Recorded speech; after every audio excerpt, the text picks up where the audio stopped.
Good morning. आज CMA inter paper 5 financial accounting का MCQ करेंगे। मैं इस तरह एमसीक्यू कराएं आपका 40 प्लस मार्क्स आराम से आ जाएगा। ठीक है, बिफोर स्टार्ट करने से पहले मैं सिर्फ 2 मिनट कुछ बोलना चाहता हूँ, उसको आप सुन लीजिए तो आपके लाइफ बदल जाएगा यदि उसको फॉलो कर लेंगे तो। ठीक है, मैं आपको एकदम सिंपल फॉर्मूला बताना चाहता हूँ सक्सेस का। आप हर चीज़ में भी सक्सेस हो जाओगे इस फॉर्मूला को फॉलो करोगे तो। सिंपल सा फॉर्मूला है, सिर्फ आपको इतना करना है, सुन लीजिए लाइन को। Believe in your self and never quit, you will be the success, you will be the winner. याद रखिएगा, believe in your self and never quit, you will be the winner. जिसको अपने ऊपर भरोसा होगा और क्विट नहीं करेगा वो विनर बनेगा ही बनेगा। आज भी मैं एक सिंपल सी बात बताता हूँ, हर एक बच्चे में एक टैलेंट होता है और सक्सेस वही होता है जिसको अपने ऊपर भरोसा होता है। तो याद रखिएगा, अपने ऊपर पूरा भरोसा रखिए और अपना बेस्ट दे दीजिए। जितना दिन बचा है आप सक्सेस हो जाओगे, आप पास हो जाओगे, इसकी गारंटी मैं देता हूँ। जो पूरी एफर्ट दे देता है अपनी, वो कभी फेल नहीं होता है। सिंपल सा है, आप खुद मन से सोचिएगा, जिस चीज़ को आपने पूरा मन से किया है उस चीज़ में कभी भी अनसक्सेसफुल नहीं होंगे। बस इतना ही बोलूँगा और मैं डायरेक्टली क्लास में आ रहा हूँ। देखिए पहला क्वेश्चन फिर से बता रहा हूँ, paper 5 CMA inter financial accounting का एमसीक्यू कर रहा हूँ। एमसीक्यू अच्छा से सुन लीजिए, आप 100% इस पेपर में 40 प्लस मार्क्स आराम से आ जाएगा। ठीक है, ध्यान से सुनिए। पहला क्वेश्चन है, देखिए, which statement or accounts is the income statement of a charitable institutions? Charitable trust, जो चैरिटेबल ट्रस्ट है वह कौन सा अकाउंट बनाता है? Generally company PL account and balance sheet बनाती है, लेकिन charitable trust income and expenditure account बनाता है। याद रखिएगा, प्रॉफिट एंड लॉस की जगह income and expenditure account charitable trust बनाता है। बस आपको इतना ही याद रखना है। इसमें ये याद रखना है कि चैरिटेबल ट्रस्ट का इनकम स्टेटमेंट का क्या नाम है। चैरिटेबल ट्रस्ट या चैरिटेबल इंस्टीट्यूशंस का इनकम स्टेटमेंट का नाम इनकम एंड एक्सपेंडिचर अकाउंट है। Question number 2, which class of account is receipt and payment account? Receipt and payment account कौन सा अकाउंट है? मतलब 3 अकाउंट जो होता है, पर्सनल, नॉमिनल और रियल अकाउंट्स, उसमें से कौन सा अकाउंट है? याद रखिए, रिसिप्ट एंड पेमेंट अकाउंट आपका केस का इनफ्लो और आउटफ्लो बताता है, और केस का इनफ्लो एंड आउटफ्लो हमेशा रियल अकाउंट में आता है। बहुत सिंपल सा क्वेश्चन है, फाउंडेशन लेवल का क्वेश्चन है। Question number 3, income and expenditure accounts. याद रखिएगा, income and expenditure account nominal account होता है, बच्चा बच्चा जानता है इस चीज़ को। ठीक है, income and expenditure account nominal accounts. ठीक है, question number 4, which of the following is not a method of charging depreciations? Depreciation charging का 2 मेथड होता है, एसएलएम स्ट्रेट लाइन मेथड और डब्ल्यूडीबी मेथड। क्वेश्चन में एसेट लाइफ साइकिल मेथड दिया, ये कोई मेथड नहीं है डिप्रिसिएशंस का। ठीक है, question number 5, at the end of the accounting year the capital expenditure are shown in the test.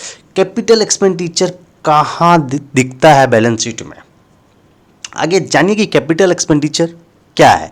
जैसे आपने लैंड खरीदा, बिल्डिंग खरीदा या एक मशीनरी खरीदा, एक बड़ा खर्चा किया, कैपिटल एक्सपेंडिचर किया, तो वो क्या है? आप कैपिटल एक्सपेंडिचर मतलब आप घर में एसेट खरीद के ला रहे हो, मशीन खरीद के ला रहे हो या लैंड खरीद रहे हो, तो ये सब एसेट है। तो ऑब्वियसली एसेट कहाँ खड़ा होगा? Asset side of the balance sheet. ठीक है, बहुत सिंपल सा चीज़ था। ठीक है, एक बार देखिए, मैं रिपीट कर रहा हूँ शॉर्ट में। ठीक है, चैरिटेबल ट्रस्ट का इनकम स्टेटमेंट को क्या बोलते हैं? Income and expenditure account. Receipt and payment account क्या है? रियल अकाउंट है। इनकम एंड एक्सपेंडिचर अकाउंट क्या है? नॉमिनल अकाउंट है। डिप्रिसिएशन का कौन सा मेथड नहीं है? Asset life cycle method depreciation का मेथड नहीं है। कैपिटल एक्सपेंडिचर कहां जाता है? Asset side of the balance sheet. ठीक है, क्वेश्चन नंबर 6, आप पढ़िए क्वेश्चन नंबर 6, मैं बता रहा हूं। ठीक है, क्वेश्चन नंबर 6, क्या बोलता है क्वेश्चन देखिए, as on 31st March 2021 debtors and additional bad debts are ₹8,10,000, ठीक है, respectively. If the provision for bed debt is made at 5% on debtors, then amount of such provision will be. क्या बोलता है देखिए, क्वेश्चन को समझिए। बोलता है मेरा डेटर आज के दिन 8 लाख रुपया, डेटर मतलब जिसको अपने हमने माल उधार में दिया है, ठीक है, हमने क्रेडिट सेल किया है और वो माल को मेरे लिए क्या है, असेट है, समझ लिए, मैंने उसे उधार में माल दिया है, वो हमको पैसा देगा, तो वो मेरा डेटर हुआ, जिसको हमने क्रेडिट सेल किया है उसको बोलते हैं डेटर्स, ठीक है। बोलता है 31 मार्च को 8 लाख रुपया डेटर दिखा रहा है और दिखा रहा है एडिशनल बेड डेप आर ₹10,000, ठीक है। डेटर मेरा 8 लाख का है और उसमें से बेड डेप हो चुका है मान के चलिए 10,000 रुपया, मतलब अल्टीमेटली मेरे पास कितना रुपया है, 8 लाख रुपया में से हमको पता है 10,000 तो हमको मिलेगा ही नहीं, ठीक है। तो 8 लाख में से हमको पता चल गया कि 10,000 मेरा एडिशनल बेड डेप है, मतलब मिलेगा ही नहीं, बेड डेप मतलब पैसा डूब जाना। तो मेरे पास एक्चुअल में डेटर्स कितना हो गया, 7,90,000, 8 लाख माइनस 10,000, ठीक है। अब आगे क्वेश्चन बोलता है if the provision for bad debt is made at the rate of 5% on debtors, बोलता है डेटर के ऊपर 5% का हम बेड डेप का प्रोविजन बताएंगे तो कितना रुपया का प्रोविजन बनेगा। तो अल्टीमेटली मेरे पास बेड डेटर्स कितना है आज के दिन, 7,90,000 है, तो 7,90,000 पे 5% देंगे तो 39,500 आएगा। बहुत सिंपल सा क्वेश्चन, क्वेश्चन नंबर 7 में आ जाइए, ठीक है। Realisation account is open at the time of days of the firm. Realisation account कब होता है, रियलाइजेशन मतलब क्या, पैसा रियलाइज करना, और पैसा कब रियलाइज होगा, जब फर्म बंद हो जाएगा, खत्म हो जाएगा, फर्म डिसॉल्व हो जाएगा, तो डिसोल्यूशन ऑफ द फर्म के समय रियलाइजेशन अकाउंट खुलता है। बहुत इजी क्वेश्चन था। Question number 8, according to AS2 inventory should be valued at lower of cost and NRV। Accounting standard 2 बोलता है कि इन्वेंटरी को, फिनिश गुड्स को क्या चीज़ पे रिकॉग्नाइज करना चाहिए, बोलता है कि लोअर ऑफ द कॉस्ट पे रिकॉग्नाइज कीजिए या नेट रियलाइजेबल वैल्यू।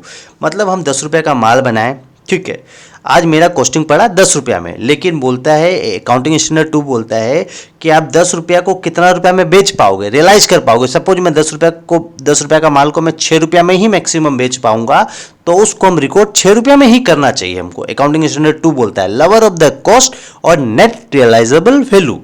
समझ में आया? तो सिंपल से आपको यही याद रखना है, AS2 में कैसे रिकॉग्नाइजेशन होता है, वैल्यूएशन ऑफ द स्टॉक का, lower of the cost and net realisable value. Question number 9, the dash discount is never recorded in the books of account. कौन सा डिस्काउंट बुक्स ऑफ अकाउंट में नहीं लिया जाता है? Trade discounts books of accounts में नहीं लिया जाता है। सिंपल सा question. Question number 10, the dash loss is included in the valuation of inventories. Inventories का वैल्यूएशन करते हैं तो नॉर्मल लॉस को लिया जाता है, एबनॉर्मल लॉस को नहीं लेते हैं। तो the dash loss is included in the valuation of inventory, आप लिखेंगे नॉर्मल लॉस। कौन सा लॉस को नहीं लेते हैं? एबनॉर्मल लॉस को नहीं लेते और नॉर्मल लॉस को लेते हैं। एक क्वेश्चन और है, क्वेश्चन नंबर 11, फिर मैं आपको सम अप कराऊंगा। A bill of exchange drawn on 12th March 2021 for 4 month, the date of maturity क्या होगा? After 4 months plus 3 days grass. तो आफ्टर 4 month 12 month से करेंगे और फिर 3 days ग्रास का लेंगे तो 15 जुलाई होगा। बहुत सिंपल सा क्वेश्चन है, ठीक है। अब क्वेश्चन को मैं रिकैप करा रहा हूं, फिर से 5 क्वेश्चन देखिए। क्वेश्चन नंबर 6 क्या था? Provision of bad Depp. जब भी आप बेड डेप का प्रोविजन बनाएंगे तो याद रखिएगा जितना डेटर है और उसमें से कुछ भी एडिशनल बेड डेप होगा तो उसको माइनस करके जितना परसेंट बोलेगा आप इनटू कर दीजिएगा। रियलाइजेशन अकाउंट कब होता है? डिसोल्यूशन ऑफ फर्म के समय। AS2 क्या बोलता है? Lower of the cost and net realisable value, ठीक है। कौन सा डिस्काउंट नहीं लेते हैं बिजनेस में? ट्रेड डिस्काउंट कभी भी रिकॉर्ड नहीं होता है बुक्स ऑफ अकाउंट्स में, ठीक है। बहुत सिंपल सा क्वेश्चन था। क्वेश्चन नंबर 12 में आ जाइए। Under the hire purchase system, the buyer become the owner of the goods. Hire purchase system में buyer goods का owner कब होता है? Hire purchase system मतलब मैंने एक बाइक खरीदा इंस्टॉलमेंट में दे के। हर मंथ में इंस्टॉलमेंट देता हूं, तो मैं अल्टीमेट ओनर कब हुआ, जब मैं लास्ट इंस्टॉलमेंट का पेमेंट कर दूंगा। तो यही लिखा है in immediate after the payment of last instalment, जब लास्ट इंस्टॉलमेंट का मैं पेमेंट कर दूंगा मैं बाइक का ओनर हो गया। समझ में आया? बहुत सिंपल सा क्वेश्चन था। क्वेश्चन नंबर 13 में आ जाइए। ठीक है, क्वेश्चन बोलता है, देखिए, the excess amount receive over the face value of share should be credited to. बोलता है, याद रखिएगा, सपोज शेयर का दाम 10 रुपया था फेस वैल्यू, कंपनी उसको 12 रुपया में दे रहा है। ऑब्वियसली कंपनी 10 रुपये का चीज़ 10 रुपये में क्यों देगा आपको, कुछ फायदा करना चाहता है कंपनी, तो 10 रुपये का शेयर आपको 12 रुपया में दे रहा है। जो 2 रुपया जो कंपनी रिसीव कर रहा है वो कंपनी क्या करेगा, सिक्योरिटी प्रीमियम अकाउंट में डालेगा। 10 रुपया कैपिटल अकाउंट में चल जाएगा, जो 2 रुपया एक्स्ट्रा रिसीव किया एज ए प्रॉफिट के नाम पे वो सिक्योरिटी प्रीमियम अकाउंट में जाएगा। तो the excess amount receive over the face value of share should be credited to security premium account. बहुत ईजी क्वेश्चन था। Question number 14, a profit on sale of furniture of a club will be taken to. या देखिए, club में क्या बोलता है, club का जब अकाउंटिंग करते हैं तो इनकम एंड एक्सपेंडिचर अकाउंट बनता है और सारा profit income and expenditure account में जाता है। ठीक है, the parties of joint venture, joint venture का पार्टी को क्या बोलते हैं, सिंपल सा चीज है, को वेंचर्स। ठीक है, क्वेश्चन नंबर 16, बहुत सिंपल सा क्वेश्चन है। देखिए, final account of companies are prepared according to schedule 3 of the companies act. Companies act का शेड्यूल 3 बोलता है कि फाइनल अकाउंट्स कैसे बनना चाहिए। क्वेश्चन नंबर 17 पढ़िए, बहुत अच्छा प्रैक्टिकल क्वेश्चन है। देखिए क्वेश्चन को, देखिए क्वेश्चन पढ़िए, बहुत सिंपल सा क्वेश्चन है। बोलता है, Saturn and Neptune are partners sharing profit in the ratio 5:3। बोलता है, सत्तूर एंड नेप्टूर 2 पार्टनर थे। ठीक है, सत्तूर एंड नेप्टूर, उन लोग 5:3 का प्रॉफिट शेयरिंग रेशियो में पार्टनरशिप बिजनेस में काम कर रहे थे।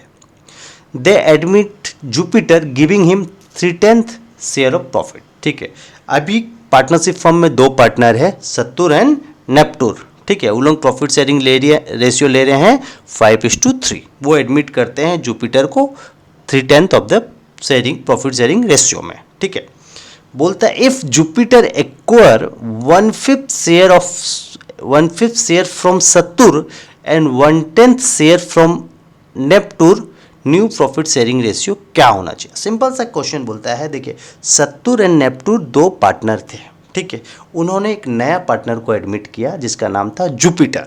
चीज को समझिए लॉजिकली, सत्तूर एंड नेप्टूर 2 पार्टनर थे, उन्होंने एक नया पार्टनर को एडमिट किया जिसका नाम था जुपिटर। अब बोलता है, जुपिटर क्या कर रहा है, सत्तूर से कुछ शेयर खरीदा, सत्तूर से कुछ शेयर खरीदा और नेप्टूर से कुछ शेयर खरीदा, तो नया प्रॉफिट शेयरिंग रेशियो क्या होना चाहिए, लॉजिकली क्या होना चाहिए। देखिए सत्तूर एंड नेप्टूर 2 पार्टनर थे, जो पुराना प्रॉफिट शेयरिंग रेशियो था 5:3। जो नया पार्टनर आया जुपिटर, उन्होंने क्या किया, सत्तूर से कुछ शेयर खरीद लिया और नेप्टूर से कुछ शेयर खरीद लिया। तो अल्टीमेटली क्या हो, पहले हमको ये निकालना पड़ेगा कि सत्तूर के पास एग्जिस्टिंग शेयर कितना बचा है जुपिटर को देने के बाद।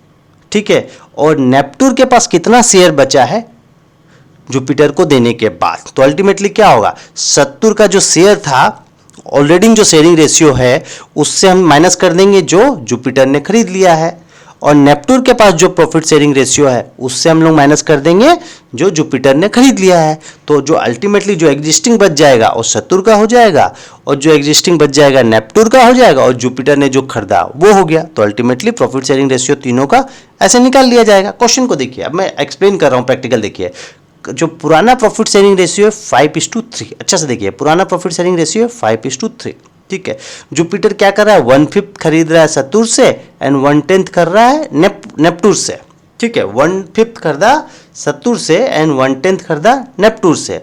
तो अल्टीमेटली देखिए सत्तूर का शेयरिंग क्या होगा, 5/8 पुराना था, उसमें से उसने बेच दिया 1/5, तो अल्टीमेटली 70/40 बच गया।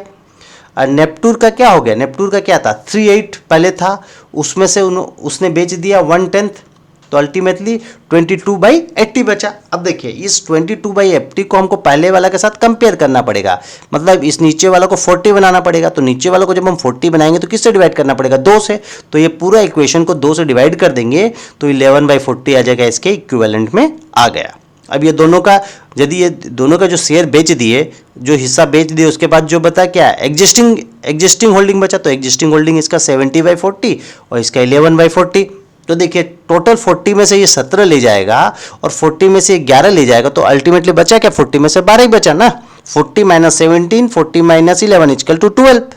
तो ऐसे भी निकाल सकते हैं। और दूसरा तरीका क्या है, ये इससे खरीदा 1/5 प्लस इससे खरीदा 1/10, तो दोनों को भी जोड़ देंगे तो 12/40 आएगा। सिंपल सा जो प्रॉफिट शेयरिंग रेशियो आया इस प्रॉफिट में बांट लेंगे। सिंपल, बहुत सिंपल क्वेश्चन है।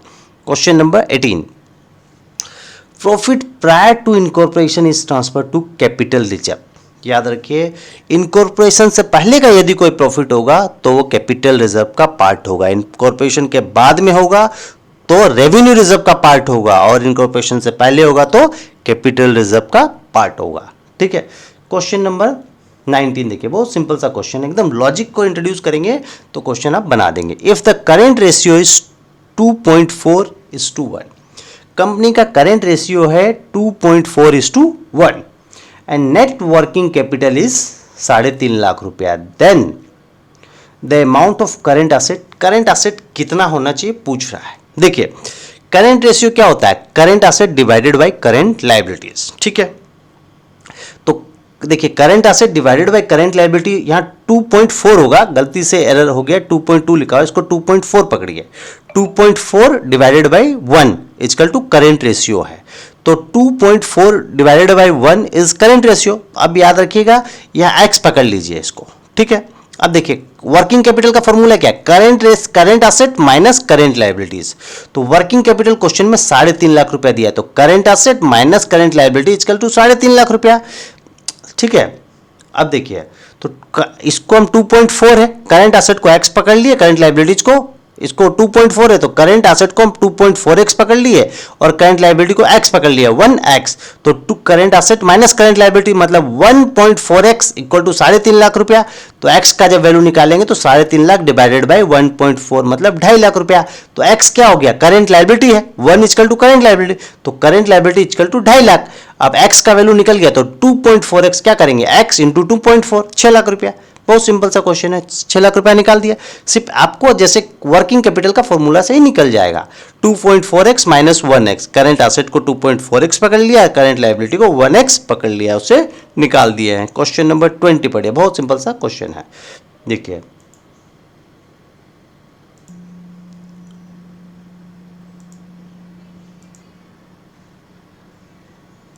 देखिए क्वेश्चन नंबर 20 बहुत इजी सम है। बोलता है सम को, देखिए बहुत इजी है। ठीक है, बोलता है purchase price of A machinery 4,45,000 रुपया, इंस्टॉलेशन चार्जेस 10,000 रुपया and freight and cartridge charges है 4,000 रुपया, इंश्योरेंस चार्जेस 10,000 रुपया, रेसिडुअल वैल्यू जो स्क्रैप वैल्यू उसका 14,000 रुपया दिया है और एस्टिमेटेड लाइफ दिया है 5 साल। तो आपको डिप्रिसिएशन कितना होगा बताना है। देखिए सबसे पहले मशीनरी का परचेज प्राइस में जो खर्चा कैपिटलाइज होता है उसमें क्या क्या चीज़ आता है, purchase price of the machinery plus installation charges plus freight and carriage, इतना तक जो भी खर्चा होता है कैपिटलाइज होता है, और इंश्योरेंस चार्जेस कैपिटलाइज नहीं होता है, तो इसको purchase price of the machinery नहीं लिया जाएगा। तो तीनों खर्चा को जोड़ते हैं, 4,45,000 प्लस इंस्टॉलेशन 10,000 प्लस फ्रेट का 4,000, 4,59,000 होता है।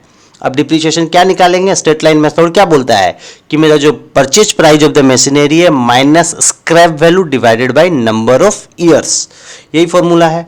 तो अमाउंट ऑफ डिप्रिसिएशन क्या है, 4,59,000 माइनस स्क्रैप वैल्यू उसका 14,000 है divided by number of year is 5। Number of years मतलब useful life of the machinery, तो 5 पे उसको डिवाइड करेंगे तो 89,000 आएगा। बहुत सिंपल सा क्वेश्चन है। क्वेश्चन नंबर इसमें आ जाइए, देखिए 21 में क्या बोलता है, देखिए the net tangible asset of a business is worth 1,50,000। Net tangible asset दिया है बिजनेस का कितना, 1,50,000। The average expected profit to be earned in future is 30,000 per annum। देखिए बहुत सिंपल सा क्वेश्चन है। देखिए क्या बोल रहा है, बोलता है गुडविल निकालना है आपको, गुडविल का अमाउंट निकालना है। बोलता है the net tangible asset of a business is 1.5 lakh रुपया। बिजनेस में आप जिस बिजनेस को खरीद रहे हो उसका एसेट का दाम है 1.5 लाख रुपए। आपको कितना का एसेट मिलेगा? 1.5 लाख रुपया का, ठीक है। The average expected profit to be earn in future, बोलता है आप 30,000 करके उस बिजनेस से हर महीना कमाओगे 30,000 करके, ठीक है। And if the market rate of return, यदि मार्केट का रेट ऑफ रिटर्न 15% है तो आप बताओ कि गुडविल का आप कितना पैसा दे रहे हो। आपको एसेट मिल रहा है 1.5 लाख रुपया का, मान रहे हो, ठीक है। देखिए अल्टीमेटली हमको निकालना है कि बिजनेस कितना रुपया का है, तभी तो हम बताएंगे। देखिए कैसे निकालेंगे गुडविल, बहुत सिंपल सा सम है। देखिए एक्सपेक्टेड प्रॉफिट, हमको प्रॉफिट कितना करके मिल रहा है? 30,000 करके पर ईयर मिलेगा, और मार्केट रेट ऑफ रिटर्न कितना है? 15% है। तो बिजनेस का वैल्यू कितना है? 2 लाख रुपया का है। बिजनेस का वैल्यू कितना है? 2 लाख रुपया का, और हमको एसेट उस बिजनेस से कितना मिल रहा है? 1.5 लाख रुपया। मतलब हम 1.5 लाख का एसेट लेके उसको 2 लाख रुपया दे रहे हैं, तो 50,000 रुपया क्या दे रहे हैं? उसको नाम का दे रहे हैं, गुडविल को दे रहे हैं उसका। समझ में आया? तो valuation of goodwill is 2 lakh minus 1.5 lakh. कैसे निकाले? एक्सपेक्टेड प्रॉफिट को मार्केट कैपिटलाइजेशन से डिवाइड करेंगे तो वैल्यू ऑफ बिजनेस निकल जाएगा। और गुडविल का सिंपल फॉर्मूला है value of business minus net tangible asset equal to goodwill. बहुत सिंपल सा फॉर्मूला है। क्वेश्चन नंबर 22 में आ जाइए।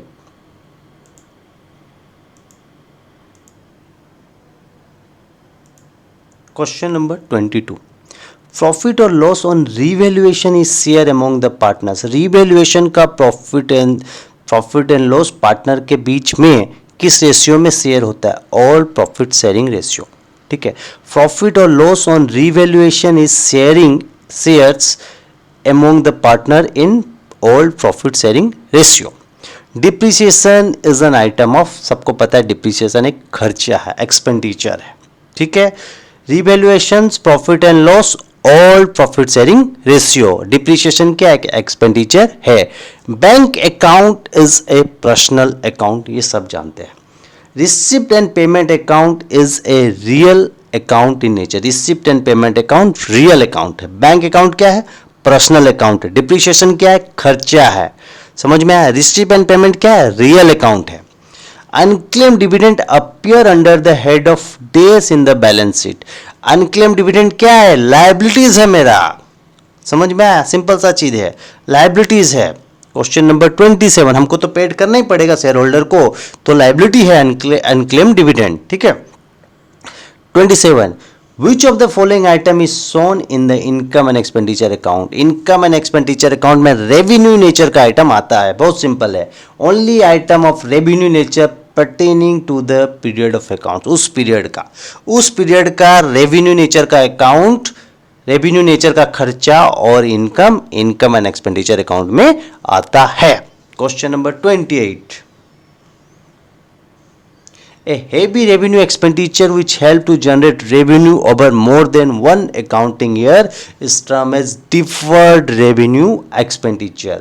जो हैवी रेवेन्यू एक्सपेंडिचर क्या है? जो फ्यूचर में प्रॉफिट जनरेट करके देगा उसको बोलते हैं deferred revenue expenditure. Question number 29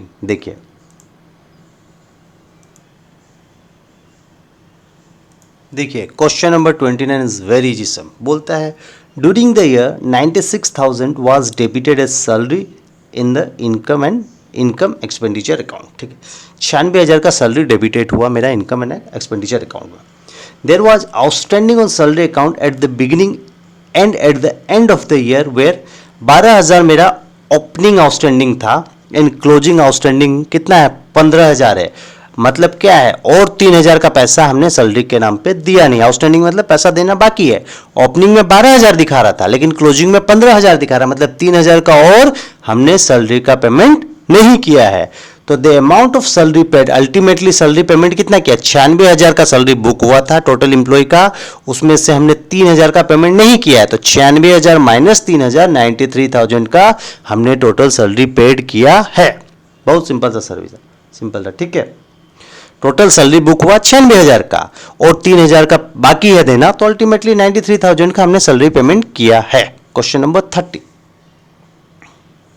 if an employee of the business files a legal suit on business, it is considered in the books as a contingent liability, क्योंकि जो लीगल सूट में company को पैसा देना पड़ भी सकता है, नहीं भी पड़ सकता है, तो कंपनी को आज के दिन पता नहीं क्या है, तो यहाँ के आउटकम इज अनसर्टन है, तो कोई भी अनसर्टन आउटकम होगा, कोई भी लायबिलिटी जब अनसर्टन होगी तो वह कंटीजेंट लायबिलिटी होगी, याद रखिएगा।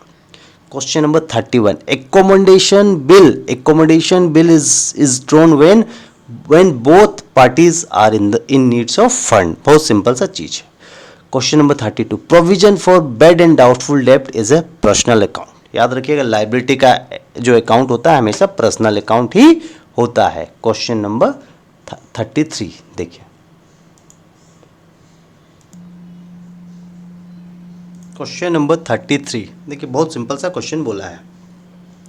Under which concept the business is treated as distinct and separate from its owner on the basis, मतलब बिजनेस और उसका ओनर दोनों को अलग सेपरेट एंटिटी माना जाएगा। किस कंसेप्ट में? बोलता है बिजनेस एंटिटी कंसेप्ट में। बिजनेस अलग है, उसका ओनर अलग है, बिजनेस एंटिटी कंसेप्ट में। Question number 34, due to retrospectively effect on revision of salary of employee, the area of salary relating to past year payable in current year is, बोलता है salary में retrospectively effect से। चीज को समझिए क्या बोलना चाह रहा है।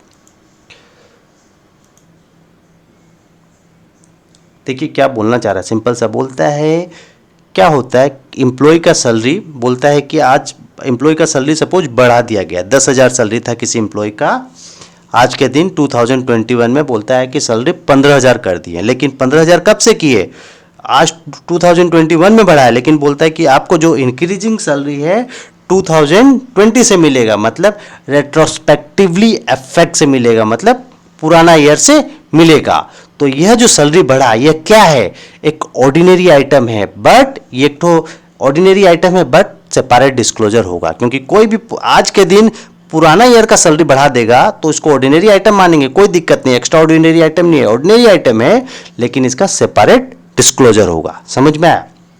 सिंपल सा चीज है। यदि कोई का भी सैलरी रिवीजन होता है और बैकडेट से होगा तो एक ऑर्डिनरी आइटम होगा, लेकिन उसका सेपरेट डिस्क्लोजर होगा। Question number 35, which of the following is not a method of charging depreciations. Depreciation charging का सिर्फ दो ही मेथड है, WDB और straight line method. Asset life cycle method बोल के कोई डिप्रिसिएशन चार्जिंग का मेथड नहीं है।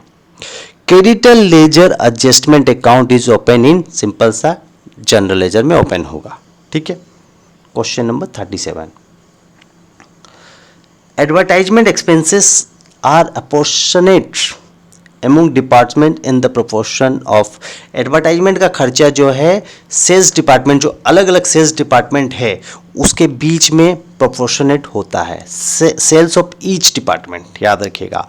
तो एडवर्टाइजमेंट का खर्चा जब डिस्ट्रीब्यूट होता है तो जितना सेल्स डिपार्टमेंट है सबके बेसिस में अपोर्शनेट होता है, सेल्स ऑफ ईच डिपार्टमेंट लिखेंगे। ठीक है, अपोर्शन जो होगा सेल्स ऑफ ईच डिपार्टमेंट के बेसिस में एडवर्टाइजमेंट का खर्चा होगा। क्वेश्चन नंबर 38, ठीक है, ए resources owned by the business with purpose of using it for generating future profit is known as asset। asset ही एक ऐसा रिसोर्सेस है बिजनेस का जो फ्यूचर में प्रॉफिट कमा के देता है, सीधा सा बात है। लाइक इन्वेस्टमेंट, आज इन्वेस्टमेंट कर रहे हैं तो फ्यूचर में इन्वेस्टमेंट का वैल्यू बढ़ेगा। मशीनरी है, फ्यूचर में इनकम कमा के देगा, तो सिंपल सा चीज़ है। ऐसा क्या रिसोर्सेस है जो ओन्ड होता है बिजनेस के द्वारा जो फ्यूचर में प्रॉफिट कमा के देता है। एसेट, लायबिलिटी तो कभी आपको पैसा कमा के नहीं देगा। Question number 39, interest charge by vendor in hire purchase system is calculated on the basis of outstanding case price. जो हायर परचेज सिस्टम में इंटरेस्ट चार्ज किया जाता है, आपका आउटस्टैंडिंग जितना रुपए ड्यू होगा उसके बेसिस में करेंगे ना, जितना का पेमेंट बचा हुआ है उसके बेसिस में इंटरेस्ट चार्ज होता है। Question number 40, canteen expenses are apportioned among department in the proportion of. Canteen का एक्सपेंसेस जो अपोर्शनेट होता है डिपार्टमेंट का नंबर ऑफ एम्प्लॉय के बेसिस में बांटा जाता है कैंटीन का खर्चा। क्यों कि कैंटीन में खाना कौन खा रहा है, अल्टीमेटली एम्प्लॉय तो खा रहा है, तो उसका जो अपोर्शनेट होगा, उसका जो डिस्ट्रीब्यूशन होगा नंबर ऑफ एम्प्लॉय के बेसिस में होगा। Question number 41, memorandum revaluation account is prepared when the book value of asset and liabilities are not altered. Memorandum revaluation account कब बनता है? जब book value asset and liability का change नहीं होता है. Question number 42. Dash amount is higher of net selling price and its value in use.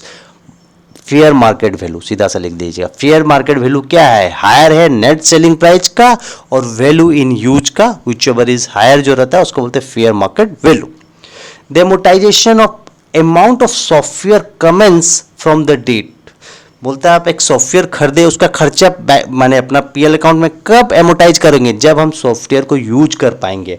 Available for use, जब software को यूज करेंगे उस दिन से उसका खर्चा को एमोटाइज करना चालू कर देंगे. Question number 44. Section 37 of the partnership act provide interest on the amount left by the retiring partner. यदि रिटायरिंग पार्टनर मर जाता है तो उसका जो कैपिटल है उस पर इंटरेस्ट आपको 6% के हिसाब से देना पड़ेगा अंडर पार्टनरशिप एक्ट में. Question number 45. Under hire purchase system the last instalment paid. जो हायर परचेज सिस्टम में जो लास्ट इंस्टॉलमेंट पेड होता है उसमें क्या क्या चीज रहता है? केस प्राइस रहता है प्लस इंटरेस्ट रहता है. बहुत सिंपल सा क्वेश्चन था. Question number 46. Increase in one equity with no change in the asset with result in days of another equity. दूसरा इक्विटी का वैल्यू डिक्रीज हो गया है, तभी तो कोई चेंज नहीं हुआ एसेट में. यदि दूसरा इक्विटी का वैल्यू बढ़ जाता तो एसेट का वैल्यू भी बढ़ जाता. बहुत सिंपल सा क्वेश्चन था. क्वेश्चन नंबर 47 में आ जाइए. देखिए नेक्स्ट क्वेश्चन. क्वेश्चन नंबर 47 बहुत सिंपल सा क्वेश्चन है. A debit balance in the income and expenditure account denotes excess of expenditure over revenue. आपने खर्चा ज़्यादा कर दिया है, पैसा इनकम से ज़्यादा, इसीलिए डेबिट बैलेंस आ रहा है पीएल अकाउंट में. Question number 48. X and Y divide profit in the ratio 5:3. दो पार्टनर थे एक्स एंड वाई जिसका प्रॉफिट शेयरिंग रेशियो था 5:3. बोलता है Z is admitted for 1/5 share in the business. नया पार्टनर आया जेड जिसका प्रॉफिट शेयरिंग रेशियो कितना लेगा? 1/5 लेगा टोटल का. तो बोलता है the new profit sharing ratio बताइए. तो देखिए ऑल प्रॉफिट शेयरिंग रेशियो कितना? 5:3 था.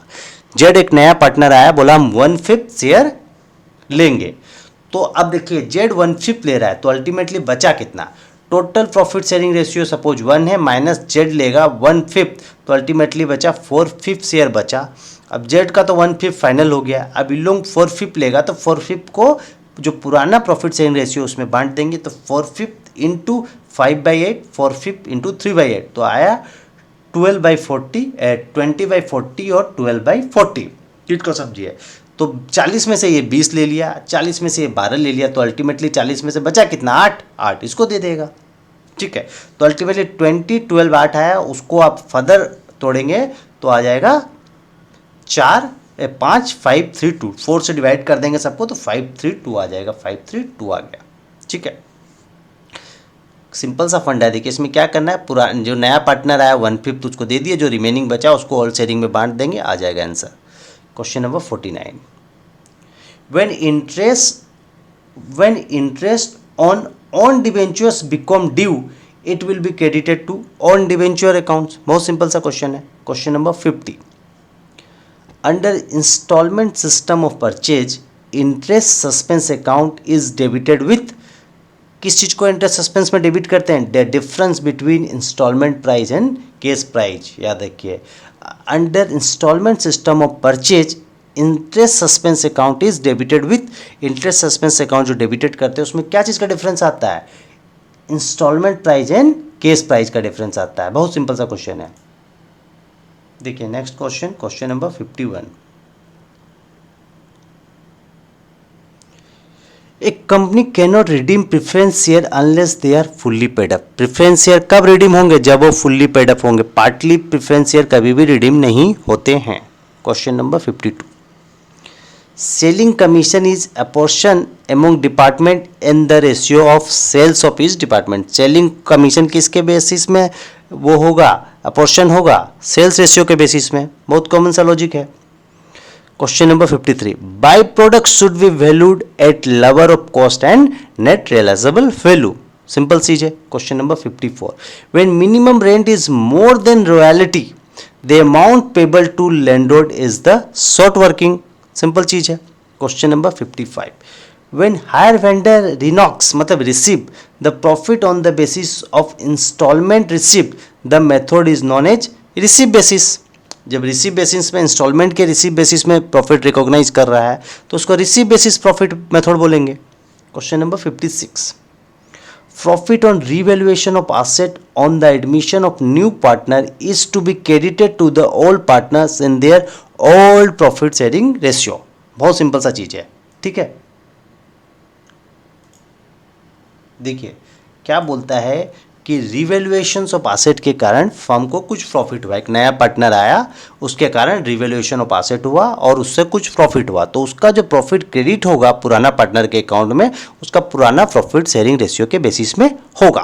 Question number 57, when a new partners inter in the partnership firm and the partners decided to maintain the general reserve in the books of the firm at its original value, the amount of general reserve is credited होगा to the old partner. General reserve का जो balance था पहले credited होगा पुराना partners का account में, debited किया जाएगा सारा पार्टनर्स का अकाउंट में. बहुत सिंपल सा चीज है. देखिए question number 58,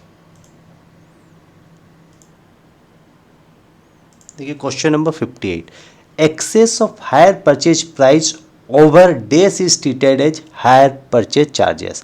higher purchase charges का फॉर्मूला होता है hire purchase price minus cash price. तो excess of hire purchase price over cash price is treated as hire purchase charges. Excess of minimum rent over royalties is treated as short working, ये बताया है. Question number 60, the average clause is applicable when the actual loss is more than the sum assured. बहुत simple सा question है. Turnover ratio are also known as velocity ratio बोलते हैं. Turnover ratio को क्या बोलते हैं? Velocity ratio.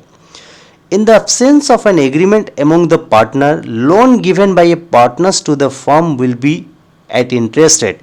इंटरेस्ट रेट क्या है? पार्टनरशिप फर्म में जो पार्टनर को लोन देते हैं 6% का इंटरेस्ट रेट है.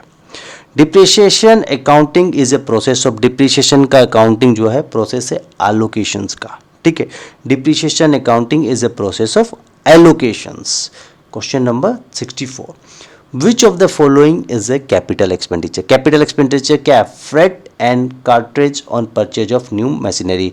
न्यू मशीनरी के ऊपर यदि कोई फ्रेट का खर्चा होता है तो कैपिटल एक्सपेंडिचर का पार्ट होता है, जो मशीन का कॉस्ट है उसके साथ ऐड हो जाता है फ्रेट का खर्चा.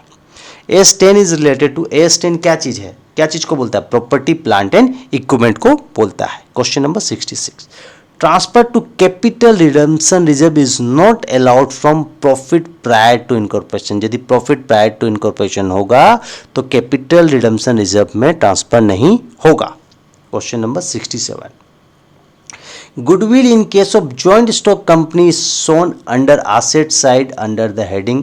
याद रखिए जॉइंट स्टॉक कंपनी का जब अकाउंट बनाएंगे तो गुडविल किसके अंदर डालेंगे? फिक्स एसेट के अंदर गुडविल को डालते हैं. याद रखिएगा फिक्स एसेट के अंदर गुडविल को डालते हैं जॉइंट स्टॉक कंपनी का अकाउंटिंग करेंगे तो, ठीक है. क्वेश्चन नंबर 68, ठीक है. क्वेश्चन नंबर 68 बोलता है an amount spend for inauguration of new factory building. यदि नया फैक्ट्री बिल्डिंग का इनेगुरेशन किए हैं, हम उद्घाटन किए हैं, तो उसका खर्चा रेवेन्यू एक्सपेंडिचर है, कैपिटल एक्सपेंडिचर नहीं है. याद रखिए नया फैक्ट्री बिल्डिंग हम बनाए हैं तो उसका खर्चा कैपिटल एक्सपेंडिचर है, लेकिन उसका उद्घाटन के ऊपर जो खाना पीना नाश्ता कराए हैं उसका खर्चा रेवेन्यू एक्सपेंडिचर है, ठीक है. Question number 69, which of the following inventory system is based on actual physical verification. Periodically inventory system को ही एक्चुअल फिजिकल वेरिफिकेशन सिस्टम बोलते हैं. Question number 70, the cost of a fix asset of a business has to be written off over its estimated economic life. जितना life रहेगा उसके basis में fix asset को write off कर देते हैं, ठीक है. Question number 71, short working can be recovered out of, क्या होगा? देखिए सिंपल सा सुनिए क्या बोलना चाहता है. देखिए क्या बोल रहा है, short working can be recouped out of, मतलब क्या होता है? देखिए एक्चुअल रॉयल्टी और मिनिमम रेंट का डिफरेंस को बोलते हैं शॉर्ट वर्किंग. तो short working can be recouped out of excess of actual royalty over minimum rent. Question number 72, देखिए in hire purchase system cash price plus interest is known as hire purchase price of asset. Cash price में यदि आप interest जोड़ देते हैं तो hire purchase का जो प्राइस बनता है एसेट का वो आ जाता है hire purchase price of asset. Question number 73, in partnership when a new partners bringing his shares of goodwill in case, यदि नया पार्टनर अपना शेयर ऑफ गुडविल केस में लाता है, then the amount of such goodwill will be credited to the partners capital as per the following ratio. Sacrifice ratio के हिसाब से credit होता है। बहुत सिंपल सा चीज है। देखिए, the receipt and payment account generally begins with debit balance. Receipt and payment account generally debit balance से ही स्टार्ट किया जाता है। अब क्वेश्चन नंबर 75 देखिए, प्रैक्टिकल क्वेश्चन है। देखिए क्वेश्चन नंबर 75 बहुत सिंपल सा क्वेश्चन है। देखिए, व्हेन सेल्स 1,80,000 दिया है, परचेज दिया 1,60,000, ओपनिंग स्टॉक दिया है 34,000 रुपया and rate of gross profit is 20% on cost. Gross profit का रेट दिया है 20% कॉस्ट पे दिया है, तो सेल्स पे आपको पता है कैसे निकालेंगे, 20 डिवाइडेड बाई 120 इक्वल टू 16.67%। आपको निकालना है value of closing stock. Simple सा फॉर्मूला होता है क्लोजिंग स्टॉक निकालने का, opening stock plus purchase minus cost of sales कर देने से क्लोजिंग स्टॉक निकल जाता है। सिंपल सा फॉर्मूला है, ठीक है। तो यहाँ देखिए सेल्स का फिगर दिया है, तो सेल्स का फिगर में क्या चीज इंक्लूड है, 1,80,000 है, तो दो चीज इसमें इंक्लूड है, कॉस्ट ऑफ सेल्स कितना में हम माल खरीदे थे प्लस ग्रोस प्रॉफिट, दोनों मिला के 1,80,000 है। तुमको पहले ग्रोस प्रॉफिट निकालना पड़ेगा, ठीक है। तो देखिए कैसे निकालेंगे आगे। देखिए हमको क्या चाहिए, ओपनिंग स्टॉक चाहिए प्लस परचेज चाहिए और माइनस कॉस्ट ऑफ सेल्स कर देंगे तो क्लोजिंग स्टॉक निकल जाएगा। तो ओपनिंग स्टॉक प्लस परचेज 1,94,000 तो मिल गया। अब हमको निकालना है कॉस्ट ऑफ सेल्स। तो कॉस्ट ऑफ सेल्स कैसे निकलेगा, टोटल सेल्स माइनस जीपी कर देंगे तो कॉस्ट ऑफ सेल्स निकल जाएगा।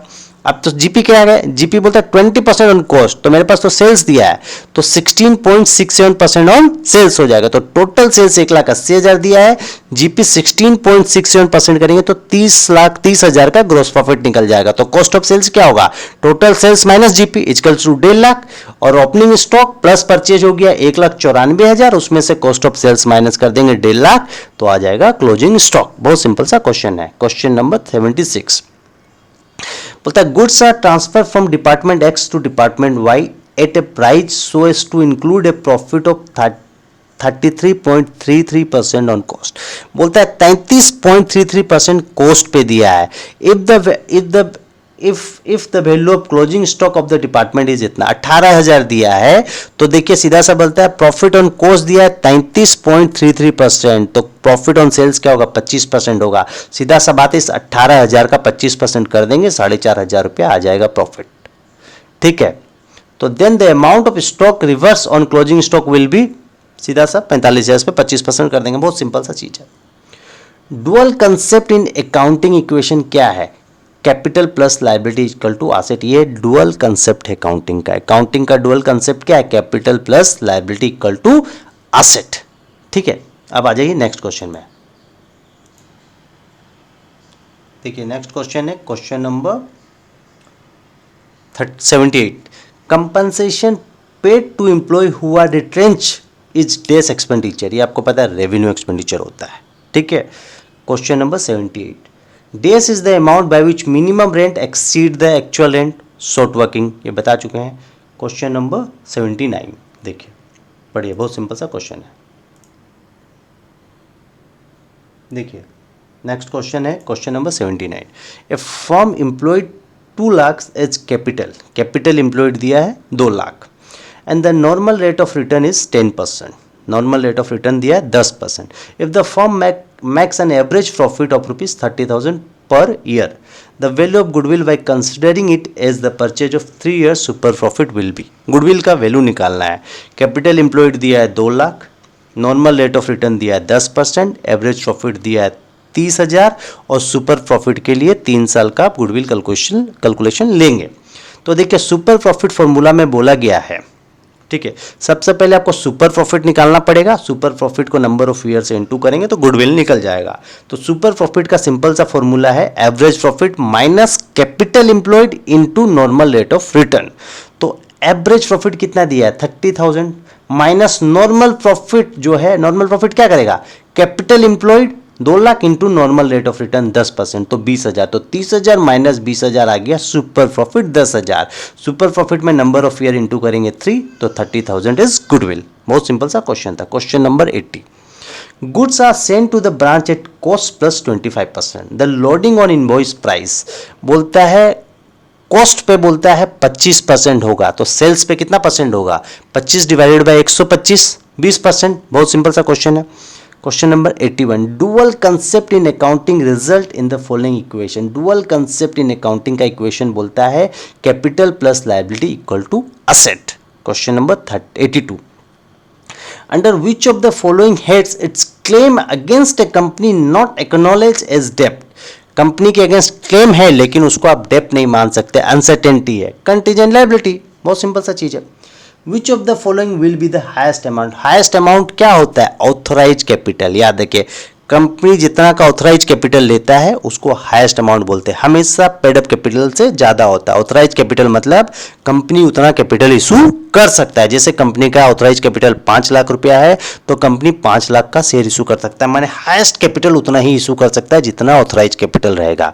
मतलब ऑथराइज कैपिटल हमेशा हायर रहेगा पेड अप कैपिटल से। ठीक है, always higher than paid up capital. When there is no agreement among the partners, the profit or loss of the firm will be shared. यदि partners के बीच में कोई एग्रीमेंट नहीं है तो फर्म का प्रॉफिट और लॉस पार्टनर्स के बीच में इक्वली शेयर होगा। ठीक है, क्वेश्चन नंबर 85 में आ जाइए। ठीक है, next question, question number 85, in hire purchase transactions the right to sales और transfer of the goods remains with seller. Seller के पास ही ये राइट रहता है। बहुत सिंपल सा क्वेश्चन है। देखिए क्या बोलता है, हायर परचेज सिस्टम में गुड्स को बेचने का राइट और ट्रांसफर करने का राइट सिर्फ सेलर के पास रहता है। ठीक है, question number 86, as per the going concern concept the enterprises should continue to exist and the foreseeable future. मतलब गोइंग कंसर्न जो है कंसेप्ट में बोला जाता है इंटरप्राइज हमेशा चलेगा फोरसेबल फ्यूचर तक, उसको कोई प्रॉब्लम नहीं होगा। ठीक है, question number 87, inauguration expenses on opening of a new branch of an existing branch will be capital expenditure. बहुत सिंपल सा क्वेश्चन है। Trial balance would not disclose. Trial balance क्या चीज डिस्क्लोज नहीं करता? एरर ऑफ ओमिशंस, क्योंकि omission और posting तो ट्रायल बैलेंस में हो ही नहीं सकता है।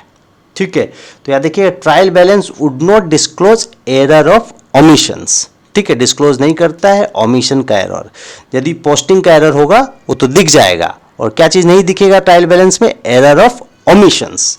Realisation account is open at the time of. Realisation account कब खुलता है? जब पार्टनरशिप फर्म डिसॉल्व हो जाता है, dissolution of the firm. Question number 90 देखिए, in the hire purchase system interest charged by vendor is calculated on the basis of outstanding cash price। जितना outstanding cash price होगा उसके ऊपर इंटरेस्ट चार्ज होगा। ठीक है, question number 91, bad debt are apportion among department in the proportion of. Bad debt किसके basis में proportionate होता है? Sales of each department. Bad debt को किस बेसिस में प्रोपोर्शनेट किया जाता है? Sales of each department, sales के बेसिस में। ठीक है, अलग अलग डिपार्टमेंट का जो ईच डिपार्टमेंट का सेल्स है उसके बेसिस में बेड डेप को प्रोपोर्शनेट करते हैं। The following account has a credit balance. Purchase return account का क्रेडिट बैलेंस होता है। ठीक है, question number 93, the amortisation of amount of software commence from the date. Software का खर्चा को कब एमोटाइज करते हैं? जिस दिन से अवेलेबल फॉर यूज होता है सॉफ्टवेयर। जिस दिन से सॉफ्टवेयर को हम लोग यूज कर सकते हैं उस दिन से सॉफ्टवेयर का खर्चा को एमोटाइज कर देते हैं। Question number 94, when prior period expenditure is paid subsequently and for which no provision was made earlier, the accounting entry would be debit कर देंगे प्रायर पीरियड आइटम को, डेबिट प्रायर पीरियड एक्सपेंडिचर। बहुत simple सा चीज है। 95, in the case of non profit organisation donation receive by the organisation are reflected in receipt and payment account. याद रखिए, non profit organisations receipt and payment account बनाता है, PL account नहीं बनाता है, याद रखिएगा। तो जो डोनेशन रिसीव करता है उसका एक इनकम है, तो donation receive by organisation are reflected in receipt and payment account. याद रखिएगा। Non profit organisation PL account नहीं बनाता है, रिसीव एंड एक्सपेंडिचर अकाउंट बनाता है, और जो डोनेशन लेता है वो रिसीव एंड पेमेंट अकाउंट में जाएगा। Question number 96, net worth ratio means share holder fund divided by total asset. Net worth में क्या चीज नहीं लेते टोटल एसेट में, एक्सक्लूडिंग फिक्टिशियस एसेट। याद रखिएगा जब नेटवर्थ का कैलकुलेशन होगा तो आप क्या करेंगे, कौन सा एसेट को नहीं लेंगे, फिक्टिशियस एसेट को नहीं लेंगे। और नेटवर्थ का सिंपल सा फॉर्मूला, आप कैपिटल के साथ रिजर्व को जोड़ देंगे तो भी नेटवर्थ आ जाएगा, फ्री रिजर्व। ठीक है। Question number 97, error in principle does affect tallying balance sheet. Error in principle does not affect नहीं करता बैलेंस शीट को टेली करने में। क्वेश्चन नंबर 98 देखिए, in case of instalment sale ownership passes at the time of sale. Instalment में कब ownership pass होता है, at the time of sale. In case of instalment sale ownership passes at the time of sale. Question number 99, solvency ratio means total liabilities divided by total asset. Total liability को total asset से divide कर देंगे तो solvency ratio आ जाएगा। Question number 100 देखिए,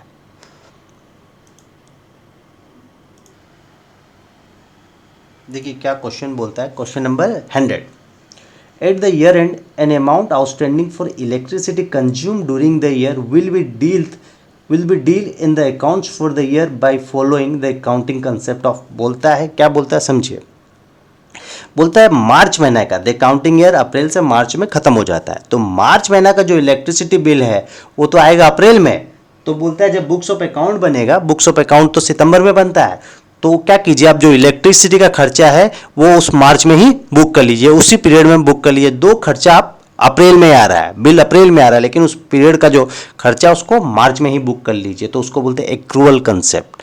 ठीक है, accrual concept मतलब वो खर्चा एक्रू हो गया, दो हम पेमेंट बाद में किए हैं लेकिन खर्चा अराइज हो गया उस साल। समझ में आया। जैसे एम्प्लॉय का सैलरी है, हम लोग मार्च महीना का सैलरी देते हैं अप्रैल में, कोई दिक्कत नहीं है, लेकिन उस जो सैलरी का खर्चा हम लोग मार्च में ही बुक कर लेते हैं, वही चीज बोल रहा है। Contingent liability would appear, contingent liability याद है कि फुटनोट में अपीयर होता है as a note in the balance sheet. Notes of accounts में कंटीजेंट लायबिलिटी को डाला जाता है, बैलेंस शीट में नहीं आता है, याद रखिएगा। The effect of timing difference, जो टाइमिंग डिफरेंस का जो इफेक्ट है उसको बोलते हैं deferred tax, it's called deferred tax. ठीक है। अब एक तो interest and dividend receive in the case of manufacturing concern should be classified as cash flow. Cash flow में इंटरेस्ट एंड डिविडेंड रिसीव कौन सा एक्टिविटी में जाता है, इन्वेस्टिंग एक्टिविटी में जाता है। ठीक है। देखिए देखिए, रॉयल्टी अकाउंट इज अ डेस account in nature. Royalty account nominal account है, royalty account is a nominal accounts in nature. बहुत सिंपल सा question. Question number 105, revenue nature receipt and payment which related to a particular accounting period are shown in the. Revenue nature का जितना भी income and expenses है, income and expenditure account में जाता है। ठीक है। क्वेश्चन नंबर 106 बोलता है working capital of A company is 21,28,000। Company का वर्किंग कैपिटल दिया, वर्किंग कैपिटल मतलब समझते हैं तो आप। ठीक है, current asset minus current liabilities. ठीक है। एंड टोटल डेब्ट दिया है 42,50,000। If the company long term डेब्ट आर, कंपनी का लॉन्ग टर्म डेब्ट 27,30,000 है, देन करेंट रेशियो कितना होगा पूछा है। तो करेंट लायबिलिटी का मतलब आपको पता है, करेंट लायबिलिटी का डेफिनेशंस जो फॉर्मूला है बोलता है टोटल डेब्ट माइनस लॉन्ग टर्म डेब्ट।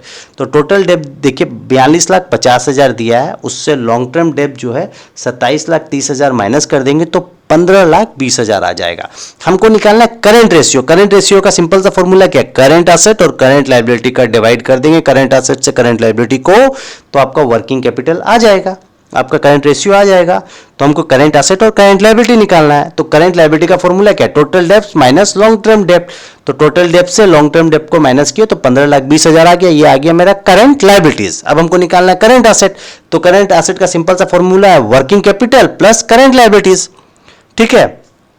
तो करंट वर्किंग कैपिटल कितना है, 21,28,000 दिया हुआ क्वेश्चन में, प्लस अब करंट लायबिलिटी 15,20,000 निकाले तो दोनों को जोड़ देंगे तो 36,48,000 आया। और करंट रेशियो को, करंट एसेट को करंट लायबिलिटी से डिवाइड कर देंगे तो वर्किंग कैपिटल, ये करंट रेशियो आ जाएगा 2.4:1।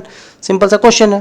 क्वेश्चन नंबर 107 देखिए, Expenditure in respect of certain type of asset whose usefulness does not expire in the year of their occurrence but generally expire. Simple सा चीज है deferred revenue expenditure.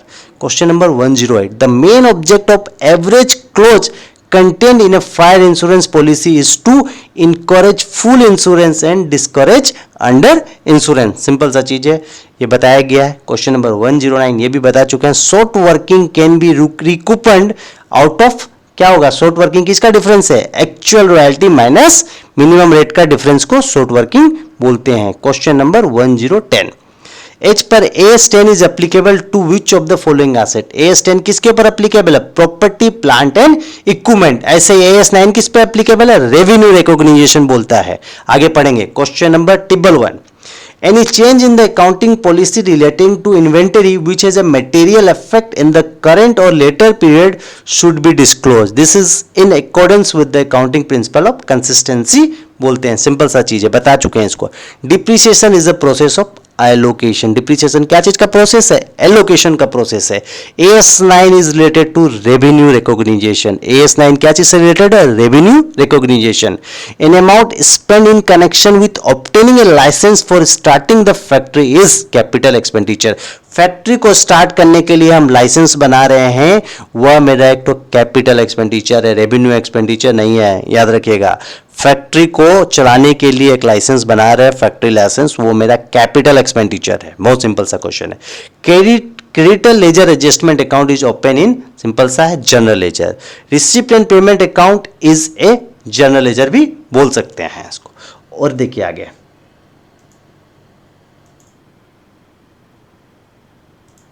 देखिए question number 116 में थोड़ा सा typing error है. Receive and payment account is a real account होगा. याद रखिएगा, receive and payment account is a real account. ठीक है. Question number 117. A resources owned by the business with purpose of using it for generating future profit is known as asset. ये बता चुके हैं. याद रखिएगा, रिसीव एंड पेमेंट अकाउंट एक real account है. ठीक है. Thank you. काफ़ी क्वेश्चन हो गए हैं. That is enough. Thank you.